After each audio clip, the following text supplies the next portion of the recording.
자, 지금까지 한 얘기를 한번 정리해 보겠어요. 빅토리아 시대의 문화적 배경인데, 자, 우리가 읽어가면서 지금까지 한 얘기를 나중에 여러분들이 내 강의 한번 들으시고 여기에 있는 자료들을 한번 읽어 보시기 바랍니다. 빅토리아 여왕은 1837년 즉위해서 1901년에 이제 서거하였는데, 빅토리아 시대라고 일컫는 60여 년의 긴 이 시간은 영국의 국운이 절정에 이르고 글자 그대로 국위가 사회에 떨쳤던 영국 역사상 전무후무한 약진과 도약의 시기였다.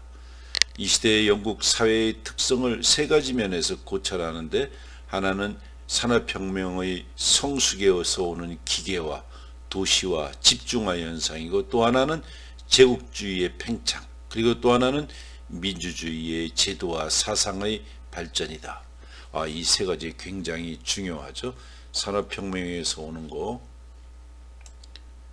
발전, 여기까지 이게 아주 중요한 키워드라고 볼 수 있겠어요.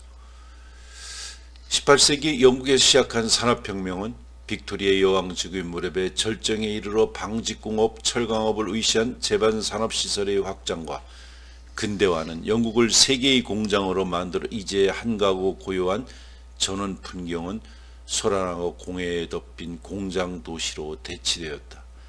산업혁명의 결과로 생산시설이 기계화되자 여기에서 생산되는 다량의 공업품을 소비하기 위한 시장의 확대는 저개발국에 대한 식민지적 침투의 형태를 취하여 산업혁명의 선두를 달리는 영국은 식민지 쟁탈전에서도 선두를 달렸다.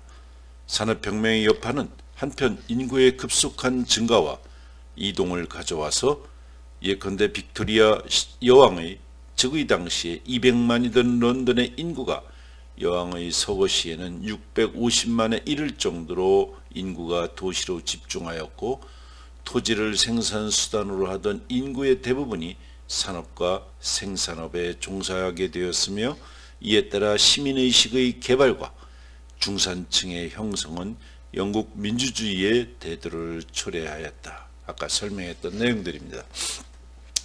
민권의 신장과 국력의 팽창 부강은 영국민의 의식을 크게 변모시켰다. 그들은 르네상스로서 인간 해방을 맞이했던 휴머니스트들이 인간 만능을 믿었듯이 물질 만능 사상과 실용주의 사상에 크게 기울었고, 국태민안의 번영 속에서 생활의 편리와 만족을 즐기는 낙관주의 사상에 젖었다. 이러한 시대 풍조를 빅토리아 풍조라고 하는데, 이 말에는 정신적 가치보다 물질적 현실에 만족하는 시대 풍조라는 다분히 부정적인 뜻이 내포되어 있다. 이렇게 실용적 가치에 치중했던 빅토리아 시대 사람들은 생활의 목적을 부와 젠틀맨십에 두었다. 그들은 부에 연연하여 물질적 편안과 풍요를 인생의 지상 목적으로 삼으면서 나아가 그것을 젠틀맨십으로 도구마려 한 것이다. 일본 문학사가들은 이 시대를 혼돈과 불안의 시대로 본다. 전통문화의 상실과 과학문명의 발달은 필연적으로 가치의 전도를 가져오고, 합리주의적 사고방식은 신앙의 동요를 초래하여 사람들은 한편으로 물질적 번영에 만족하면서도 정신적 안정을 상실하여 회의와 갈등을 고민하게 된다. 산업혁명의 절정에 이른 빅토리아 여왕 시대의 인간들은 과학문명의 발달이 가져다주는 정신적 불안과 회의를 경험하지 않을 수 없는 불행한 근대인들이었다. 자, 지금까지 시대적 배경을 내가 이렇게 써봤어요. 이것을 잘 여러분들이 한번 머릿속에 넣기 바랍니다. 자, 먼저 이 시대의 대표적인 시인들을 먼저 보죠. 먼저 시인들을 3명 정도 보고, 그 다음에 이 시대의 소설가, 이 시대의 대표적인 소설가를 보도록 이렇게 하겠습니다. 테니스는 1809년에 태어나서 1892년에 죽었으니까 굉장히 오래 살았죠.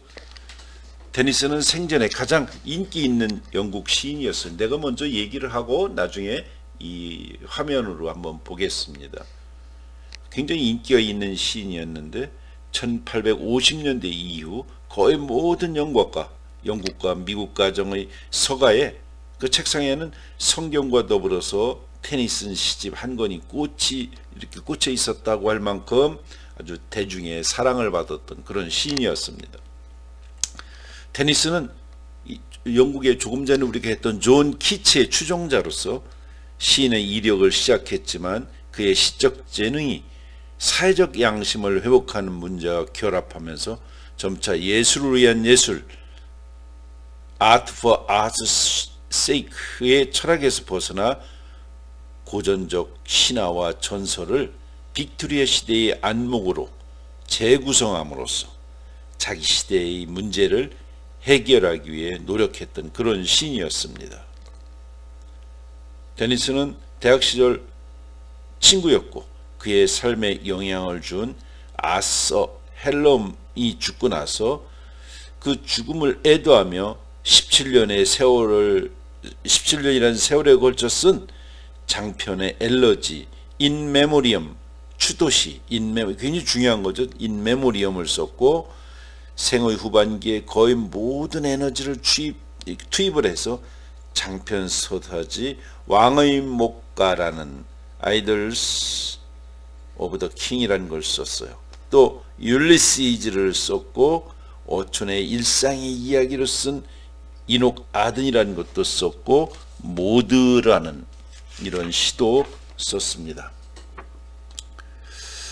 자, 그래서 이 테니스는 빅토리아 시대의 시대정신, 즉 신념과 확신, 그리고 회의와 불안 등을 충실히 그렸다는 평가를 받아요.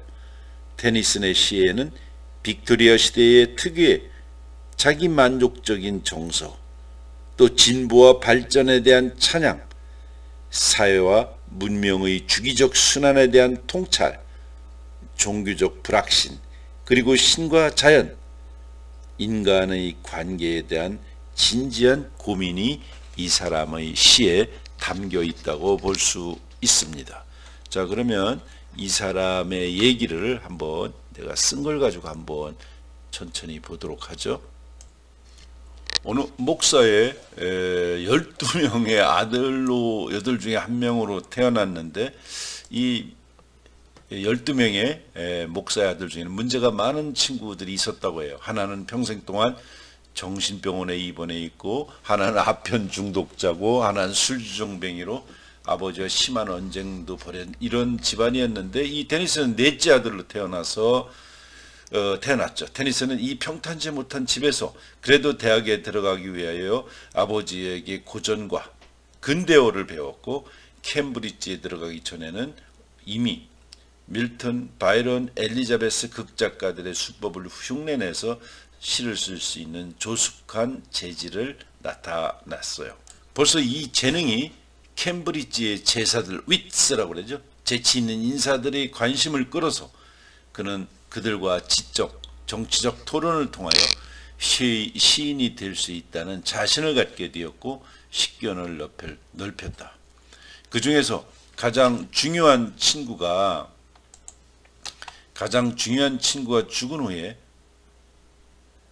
테니슨의 누이와 약혼한, 그 중에서 가장 중요한 친구가 후에 테니슨의 누이와 약혼한 아더 헬렘이라고 했죠. 아까 아더 헬렘이다. 1833년에 헬렘이 갑자기 죽고 나서 테니슨에게는 충격이었고, 엘러지, 애가 슬픈 노래 인 메모리엄뿐만 아니라 기타의 시 중에는 그 친구에게 바친 시가 많다. 그러니까 이제 이 여자에게 바친 시가 꽤 있었다. 테니스는 가정불화와 경제난 등으로 대학을 중퇴하고 1831년에 집으로 돌아와 시작을 계속했죠. 초기 시집은 혹평을 받았지만 10년의 침묵이 있은 후 1942년 2권의 시집을 시집은 괄목할 만한 시적 기교의 발전을 보였고 드디어 인메모리엄으로서 그는 시인으로서의 완전한 명성과 인정을 받았다. 같은 해 그는 워즈워스를 이어 개관시인이 되었다. 개관시인이라는 것은 국가에서 위대한 시인으로 인정해 주는 거예요. 그때까지 생활이 더욱 고통스러웠던 것은 1836년부터 사랑하기 시작하여 다음에 약혼까지 했던 에밀리 세루드와의 결혼이 가난 때문에 1850년대까지는 지속되지 못한 것이었죠. 결혼을 하고 개관시인이 되고 이제 그의 생활은 안정과 평온한 날이 찾아왔죠. 명성은 바이런처럼 아주 대단했고 수입은 1년에 1만 파운드가 넘는 일이 있을 정도로 넉넉해서 그는 시골에 집을 사고 한적한 생활을 즐겼다. 자, 이렇게 되면 이제 시인으로서는 끝나는 거죠. 배고프고 힘들어야 시도 잘 써지는 건데 이렇게 등 따숩고 배부르면 시가 안 써지겠지. 성공이 오히려 그에게 불리했다는 말도 있다. 그것은 인메모리엄 이후 그의 작품이 매너리즘에 빠져서 창작력이 크게 쇠퇴했기 때문이다. 그러나 그의 전 작품이 모두 그런 것은 아니다. 1855년에 그가 가장 훌륭한 장시라고 하는 모우드를 썼고 1859년에는 후기에 그의 정력을 집중한 방대한 규모의 Ideas of the King 이것을 썼다. 이게 Ideas of King 이거는 왕의 목가로 이렇게 번역이 되어 있죠. 또한 그에는 1875년 퀸 메어리를 위한 6편의 희곡도 썼고 오랜 생애를 통하여 오직 시에 바친 그의 정열과 방대한 분량의 작품과 평화롭고 모범적인 가정생활로 1844년 그에게 바론의 자위가 수여됐고 그는 영국 국민들의 끊임없는 존경을 받다가 83세로 세상을 떠나서 웨스트민스터 애비에 아주 묻혀있는 영국의 대표적인 존경받는 시인이죠. 테니스는 분명 빅토리아 시대라고 하는 과도기적 문화 시대를 증언한 시인이었고 그에게는 과거에 대한 눈물 어린 집착이 있는가 하면 미래에 대한 희망이 있고 신의 존재와 영혼의 불멸에 대한 호소가 있었다. 그는 쓰러져가는 과거를 슬퍼하면서도 찬란하게 전개되는 과거의 시대 앞에서 인류의 진보를 부정할 만한 지적 용기가 없었다. 그리고 종교적 불안의 시대에 살면서 거기에 겹쳐서 친구 아다 헬람의 죽음을 당했기 때문에 더욱 회의가 깊어졌고 거기서 신의 존재와 영혼의 영원성을 주장하는 단계로 나갈 수밖에 없었다. 자, 어쨌든 그 시대를 관통하는 고민과 그 시대의 문제와 그 시대의 어떤 혼란 이런 것들을 온통 다 몸으로 체득하면서 그 시대를 살아났던 시인이었다. 그래서 그는 개관 시인이 되었고 이 빅토리아조 시대를 다 담아낸 훌륭한 시인이라고 평가받습니다. 한번 테니슨을 잘 눈여겨둘 필요가 있죠. 자, 그 다음에 또 중요한 시인으로서 우리가 로버트 브라우닝이라는 사람을 만날 수가 있어요. 오히려 로버트 브라우닝보다도 그의 부인이 유명하기도 했었던 사람이죠. 독특한 시를 쓰고 그래서 알게 되는데 먼저 우리의 여기 화면에 있는 얘기를 보기 전에 내 얘기를 먼저 한번 듣고 그 다음에 화면에 있는 얘기를 한번 찾아보겠어요. 이 브라우닝은 그 언어가 시적 언어, poetic language라고 하는데 이 시적 언어와 또는 이미저리, 유머 그리고 obscurity 어떤 모호성 시에 시적인 언어도 쓰고 유머도 쓰고 어떤 이미저리도 가져오고 이렇게 해서 대단히 현대적인 시인이라는 평가를 받아요. 브라우닝의 시가 그 시대 대중들의 이 사람의 시는 그 시대 대중들이 이해하기가 굉장히 어려웠던 반면 1846년 늦게 결혼한 그의 아내 엘리자베스 바레트라고 그러죠. 엘리자베스 바레트라는 B-A-R-R-E-T-T 바레트라는 유명한 시인이 있었기 때문에 한때 그는 브라우닝 여사의 남편이다 이렇게 불리기도 했다고 해요. 1860년 이후에 브라우닝에 대한 정당한 평가가 이루어져서 그는 테니슨과 함께 19세기 영국 시단의 가장 중요한 두 명의 시인 가운데 한 사람으로 평가받고 있어요. 브라우닝은 빅토리아 시대의 지배계층이 드러내는 속물건성, 뭐라고 그러죠? 스노비 속물이죠. 아주 머릿속에 든 것도 없는데 굉장히 들은 척하고 하는 이 속물건성, 스노버리의 SNOBBERY 스노버리의 습성을 노골적으로 비난했던 그런 시인입니다. 그는 당시 귀족, 부자, 성직자, 학자들의 위선적인 면모를 특유의 괴팍한 리듬과 거친 구어체로 질타하는 시를 썼어요. 브라우닝은 또한 빅토리아 시대의 도덕적 딜레마를 이 빅토리아 시대의 또 도덕적 딜레마, 아닌 척하는 것들 이런 거 철학적 명제를 통해 해결하려고 노력을 했다. 극적 독백은 브라우닝 시 이론을 설명하는 중요한 개념이다. 극적 독백이라는 말은 이따도 한번 나오겠지만 드라마틱 모놀로그라고 그래요. 드라마틱 모놀로그. 이 극적 독백은 그 사람의 시론의 핵심이에요. 브라운이 사용하는 극적 독백은 독자와 화자 그리고 시인이 서로 적절한 거리를 유지하기 위해서 독자가 화자의 말을 통해서 시인 자신의 의도에 다가갈 수 있도록 그들을 정렬시키는 방법이다.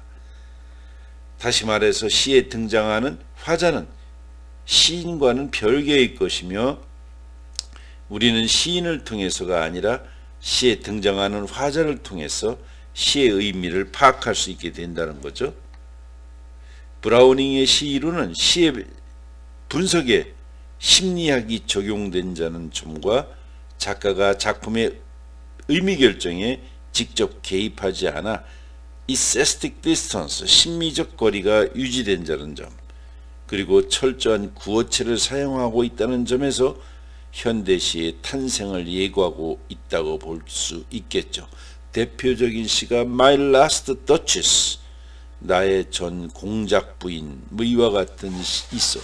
근데 여기에서 지금 나왔던 중요한 개념이 뭐라고요? 드라마틱 모놀로그라고 그래요. 아까 내가 설명을 그냥 써놓은 거를 읽어서 잘 머릿속에 안 들어왔을 텐데 쉽게 생각하면 이런 거예요. 시 속에서 등장하는 사람들끼리 서로 얘기하는 거예요.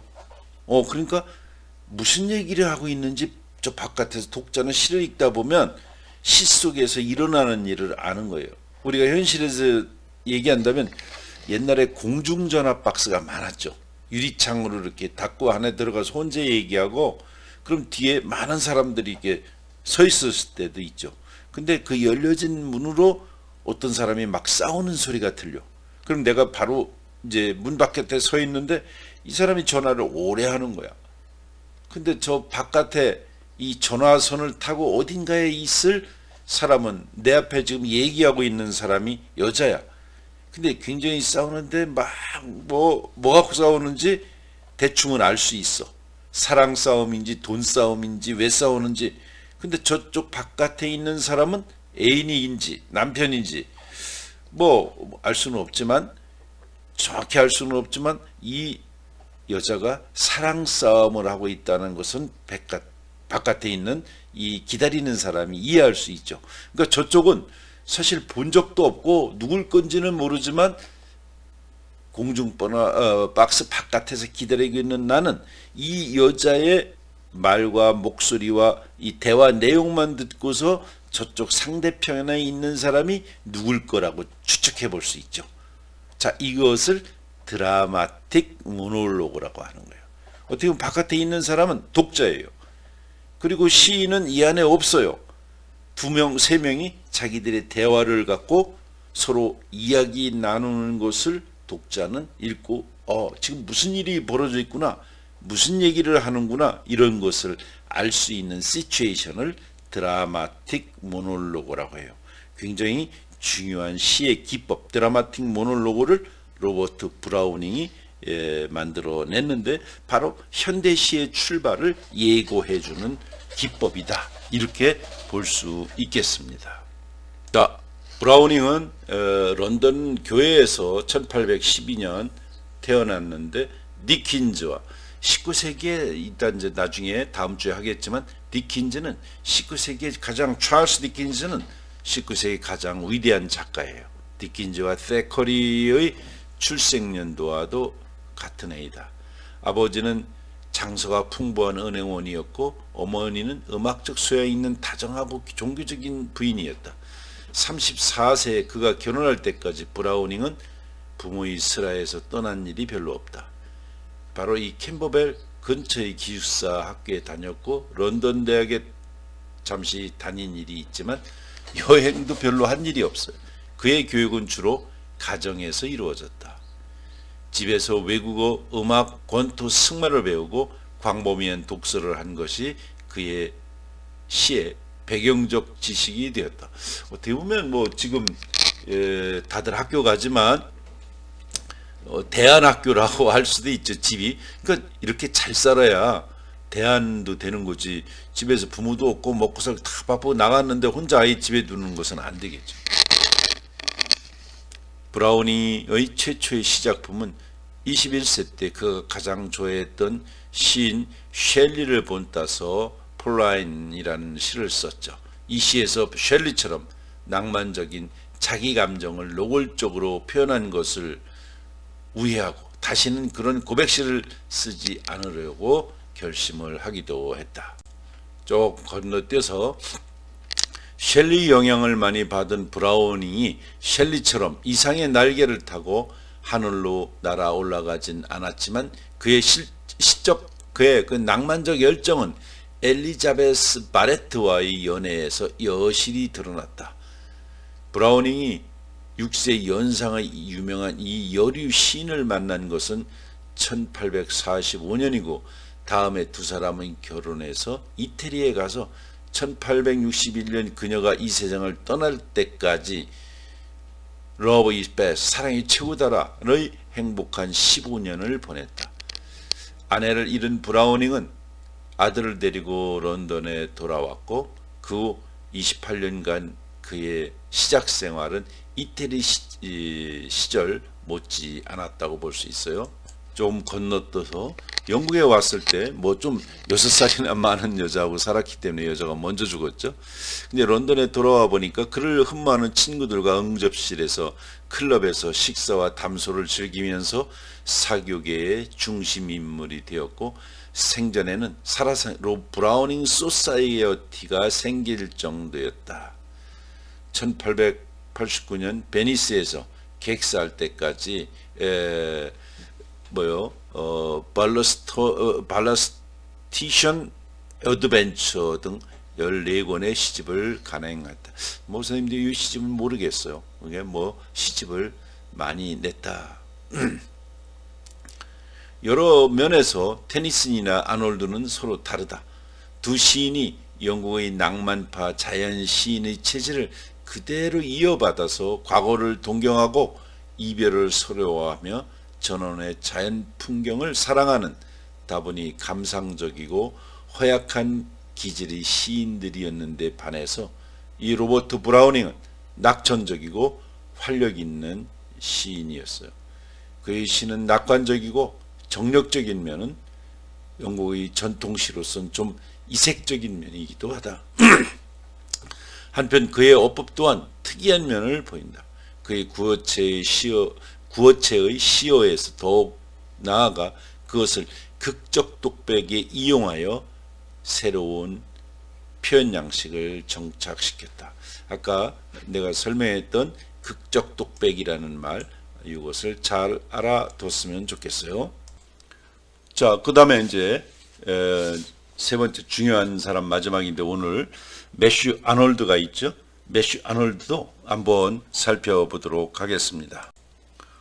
이 매슈 아놀드는 시인이고 산문 작가였고 교육자고 그리고 사상가로서 19세기 후반 영국 문학사에서 굉장히 중요한 사람이에요. 이 아놀드는 명문 가문 출신이었고 그의 아버지는 영국의 명문 럭비 스쿨 학교의 교장이었던 토마스 아놀드 박사였어요. 아놀드가 시인으로서 거둔 성과에 대해서는 의견이 좀 서로 달라요. 스칼라 집시라는 이따 나오겠지만 스칼라 집시라는 시도 있고 도버비치라는 유명한 시를 남겼어요. 우리 한번 도버비치를 인터넷에 쳐보면 나와 있어요. 또 두 권의 평론집 에세이인 크리티시즘 두 권을 썼어요. 65년 68년 썼는데 비평론이라는 책을 썼는데 이 책을 통해서 드라이든과 사무엘 존슨 그리고 콜리지의 맥을 잇는 중요한 비평가의 지위를 획득해요. 그러니까 영국 비평가 그 시대를 문학 비평가의 중요한 위치를 이 사람이 차지한다. 그러니까 비평가라는 것은 어떻게 보면 해박한 지식을 갖고 있는 거죠. 아놀드는 이 저서에서 마르쿠스 아우렐리우스와 톨스토이, 호메로스 그리고 워즈워스 등 다양한 작가들이 어떤 미덕을 갖추고 있는지를 규명하고 있어요. 그러니까 문학 비평을 쫙 한 거죠. 누구는 이래서 좋고 이런 작가는 이런 면이 있어서 좋고 이렇게. 아놀드는 이들 위대한 작가들에게서 훌륭한 스타일보다 도덕적 진실성이 훨씬 중요한 덕목이었다고 주장하였다. 이건 좀 문제가 있어요. 이 훌륭한 작가들인데 이 작가들에게 도덕적 진실성이 더 중요하다 이렇게 봤다는 거죠. 이 사람의 또 유명한 작품이 Culture and Anarchy라는 게 있어요. 교양과 무질서 있는데 교육자로서 아놀드의 면모를 잘 보여주는 작품이죠. Culture and Anarchy, 교양과 무질서. 아놀드는 영국민이 도덕과 문학적 소양을 갖추기 위해서 고전적 정신을 되찾아야 한다고 주장했어요. 섬나라인 영국은 너무 고립되어 있어서 우주적 전망이 필요하고 폭넓은 세계관을 가져야 하고 투박한 것을 버리고 섬세하고 세련된 취미를 확립하는 것이 무엇보다 중요하다. 영국은 이런 얘기를 했어요. 그리스 로마 시대의 헬레니즘 문화에 대한 향수를 갖고 있었던 아놀드는 헬레니즘 문화, 로마 그리스의 문화가 헬레니즘이죠. 예수 이후는 헤브라이즘이고 이 헬레니즘 문화의 향수를 갖고 있었어요. 아놀드는 영국인의 어떤 스노비즘, 속물근성과 영국 중산층의 무미건조한 취향을 비판하면서 교육을 통해서 도덕적이고 사회적인 문제들을 진지하게 생각할 수 있도록 교육하는 일이 중요하다. 이거 좀 중요하죠. 저 속물 같은 이런 거 다 버리고 무미건조한 저 취향 버리고 교양 교육을 통해서 도덕적이고 사회적인 문제들을 진지하게 생각해야 된다. 이런 생각을 해요. 지금 보면 지금 주장해도 되는 거죠. 아놀드는 영국의 중산층이 편협한 이기심으로 새로운 노동계층을 포용하지 못하는 경우 영국 사회의 무질서와 혼란이 만연하게 될 것이라고 주장해서 지금도 맞는 얘기 아니에요? 영국 중산층이 편협한 이기심으로 새로운 노동계층을 포용하지 지금 우리가 좀 먹고 살고 한다고 저 노동자를 무시하면 안 된다. 무질서가 된다.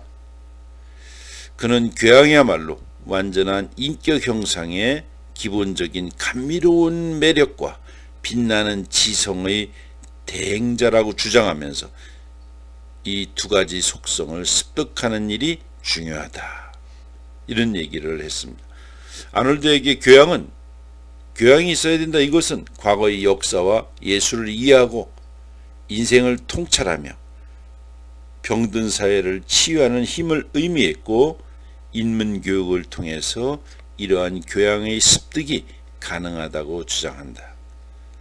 아놀드는 바로 이런 아놀드의 이러한 주장은 훗날 엘리트주의라는 비난을 받기도 했어요. 자, 그래서 선생님이 이런 얘기를 했는데 내가 여기에 왼쪽에 보면 지금 그런 얘기들을 여기다 쭉 써놨습니다. 그래서 몇 번 들어보고 컬처 앤드 아나키를 썼고 에세이인 크리티시즘을 2번 썼고 뭐 이런 얘기들을 여기까지 쭉 했습니다. 여러분들이 한번 읽어 보시기 바랍니다. 자, 그래서 오늘은 빅토리아 시대의 시인들을 빅토리아 시대와 함께 해봤어요. 로버트 브라우닝, 테니슨, 매슈 아놀드. 매슈 아놀드는 이제 어떻게 보면 비평가로서의 아주 위대한 면모를 보여준 그런 작가라고 볼 수 있고, 아놀드가 이런 교양이 있어야 된다 이러면서 새로운 세계의 얘기도 하기 시작하는 이러한 시대에 접어들었다고 볼 수 있겠습니다. 자, 다음 주에는 이제 19세기 소설가들을 한번 해보겠어요. 자, 우리가 이렇게 하는 것의 근본은 뭐예요? 그 시대를 이해하는 거예요. 그래서 영어가 일단은 기본이 돼서 우리 텍스트를 이제 읽어 나가야 되는데 이제 계약하면 이런 것들을 우리가 이제 텍스트 속에서 확인해 보도록 하겠습니다. 자, 오늘은 여기까지 하겠습니다.